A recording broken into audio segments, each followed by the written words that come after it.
Best উপায় হচ্ছে scalp এবং হেয়ার এন্ডসের জন্য দুটি আলাদা শ্যাম্পু ব্যবহার করা। ড্যান্ড্রাফের সমস্যায় আপনারা হয়তো অনেকেই ভোগেন এবং নানা ধরনের রেমেডিস ট্রাইও করে থাকেন, কিন্তু কোনো পার্মানেন্ট সলিউশন আজ অবধি পাননি। হ্যালো, আমি doctor Debatri Dutta, consultant dermatologist, এবং আজকের ভিডিওয়ে আমরা ড্যান্ড্রাফ সম্পর্কে কটি ইম্পর্টেন্ট কথা জেনে নেব। ড্যান্ড্রাফ কি, কেন হয়, আপনি বাড়িতে ড্যান্ড্রাফের জন্য কি করতে পারেন এবং কখন ডাক্তার দেখানো উচিত, এই টপিকগুলো আমরা আজকের ভিডিওতে ডিসকাস করব। আমাদের স্ক্যাল্পে প্রত্যেকটি হেয়ারের সঙ্গে একটি করে অয়েল গ্ল্যান্ড রুটে জড়িয়ে থাকে। এই অয়েল গ্ল্যান্ড থেকে প্রডিউস হয় অয়েল, যার ফলে আমাদের স্ক্যাল্পের অয়েলিনেস হয়। আমাদের স্ক্যাল্পে নর্মালি ব্যাকটেরিয়া এবং ফাঙ্গাস থাকে যা এই অয়েলের থেকে নিউট্রিশন নেয়। কখনো কখনো এই ব্যাকটেরিয়া বা ফাঙ্গাসের পরিমাণ বেড়ে গিয়ে এই অয়েল ব্রেকডাউনও বেড়ে যেতে পারে। এর ফলে লোকাল ইনফ্ল্যামেশন এবং স্কেলিং হয়, যাকে বলে ড্যান্ড্রাফ। খুব বেশি ড্যান্ড্রাফ হলে আপনার স্ক্যাল্প খুব তাড়াতাড়ি অয়েলি এবং স্টিকি হয়ে যেতে পারে, যার ফলে প্রতি 1-2 দিন অন্তর আপনাকে শ্যাম্পু করতে হতে পারে। এর সঙ্গে হেয়ার এন্ডস ড্রাই এবং ফ্রিজি হয়ে যেতে পারে, যার ফলে হেয়ার টেক্সচার নষ্ট হয়ে যেতে পারে। এক্সেসিভ ড্যান্ড্রাফের জন্য এক্সেসিভ হেয়ার ফলের সমস্যাও খুবই কমন। যদি আপনি ড্যান্ড্রাফের সমস্যায় ভোগেন, তাহলে আপনি বাড়িতে কি স্টেপস নিতে পারেন ড্যান্ড্রাফ কমানোর জন্য। প্রথমেই হচ্ছে স্ক্যাল্পে তেল লাগানো অ্যাভয়েড করতে হবে। তেল বেশি দিলে ব্যাকটেরিয়া এবং ফাঙ্গাসের গ্রোথ বাড়ে, তেলের ব্রেকডাউনও বাড়ে এবং ড্যান্ড্রাফের পরিমাণও বাড়ে। তাই জন্য যদি আপনি ড্যান্ড্রাফের সমস্যায় ভোগেন, তাহলে স্ক্যাল্প অয়েলিং করবেন না। স্পেশালি ওভারনাইট তেল কখনোই স্ক্যাল্পে লাগিয়ে রাখবেন না। যদি আপনার চুল ড্রাই হয়ে যাওয়ার টেন্ডেন্সি হয়, তবে স্ক্যাল্প থেকে 1 ইঞ্চি ছেড়ে বাকি চুলে আপনি অয়েলিং করতে পারেন।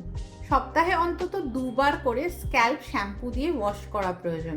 ড্যান্ড্রাফের সমস্যা যারা ভোগেন, তাদের প্রায়ই হয় যে স্ক্যাল্প খুব অয়েলি হয়ে যাচ্ছে, কিন্তু হেয়ার এন্ডস খুব ড্রাই ও ফ্রিজি হয়ে যাচ্ছে।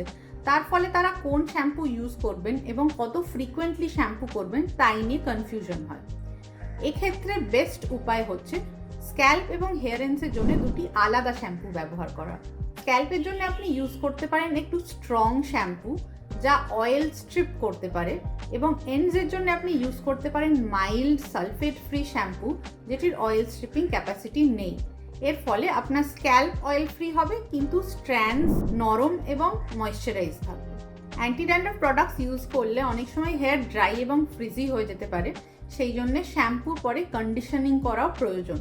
স্ক্যাল্প থেকে 1 ইঞ্চি চুল ছেড়ে কন্ডিশনিং করবেন। হোম রেমেডিজের মধ্যে অ্যাপল সাইডার ভিনিগার সোকস ইউজ করা যেতে পারে স্টাবন স্কেলস ছাড়ানোর জন্য।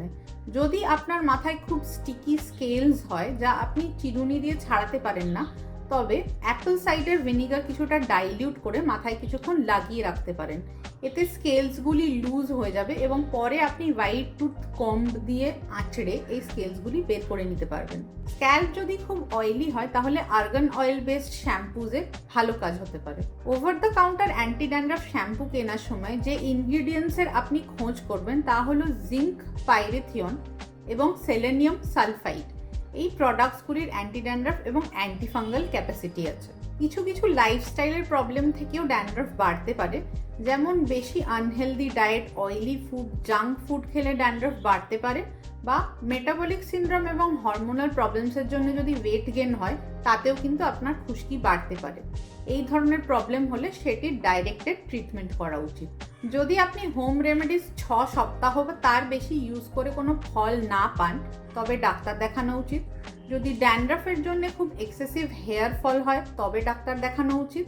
যদি আপনার স্ক্যাল্পে রেডনেস বা ইচিং থাকে, তাহলে সেটির আলাদা করে ট্রিটমেন্ট করা উচিত।